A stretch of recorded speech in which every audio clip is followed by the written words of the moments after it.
Музыка – это жизнь. И очень важно для развития всесторонне гармоничной личности приобщать детей к музыкальному искусству с самого детства. Однако до недавнего времени далеко не все желающие в Калском районе могли себе позволить дать своим детям музыкальное образование из-за того, что родителям приходилось оплачивать обучение. Но по инициативе учителей и родителей, которые обратились к руководству района, решением районного собрания с сентября месяца этого года все 3 музыкальные школы перейдут на новую систему оплаты – госфинансирование, а родительские взносы прекратятся. Мы уже знаем, что с сентября месяца госбюджет выделил зарплату учителям, то есть педагоги музыкальной школы будут получать уже зарплату, и родительские взносы отменяются. И нас радует, конечно, и учителей. И большое спасибо всем, кто принял такое решение. У меня 2 сыновей, оба ходят в музыкальную школу. В месяц за одного ребенка 800 рублей нужно платить, а за 2 у некоторых даже 3 и более детей. Конечно, это доходит до приличной суммы по нашим меркам. Учителей музыки, которые ранее были лишены госфинансирования и вынуждены искать дополнительные средства, а теперь будут получать заработную плату из средств районного бюджета, 16. Уже несколько лет детские музыкальные школы при отделе культуры и администрации Галского района на самофинансировании, то есть это родительский взнос. Мы прошли очень сложный путь, но несмотря на эти сложности, все-таки активно продолжали свою педагогическую деятельность. Музыкальные школы района принимали участие как в внутришкольных, так и районных мероприятиях.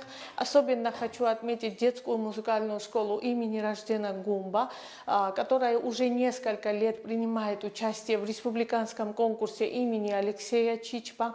Учащиеся нашей школы занимали призовые места, получали денежные премии, а также принимали участие в фестивале классической музыки «Лира». Выпускники детской музыкальной школы города Гал поступают в Сухумское государственное музыкальное училище имени Алексея Чичпа. В нашем районе музыкальному развитию детей раннего возраста уделяется большое внимание. Малыши просто обожают музыкальные занятия. Музыка вызывает эмоциональный отклик раньше других видов искусства. Именно поэтому очень важна задача музыкального воспитания – дать детям раннего возраста яркие музыкальные впечатления. И с этой задачей учителя музыки отлично справляются. Меня зовут Анану, я хожу сюда 5 лет, мне нравится музыка, она очень приятная, мне нравится играть очень сильно. Я играю соната, пьесы, вальс. Я Анна Цулай, мне 13, и я занимаюсь музыкой уже 6 лет.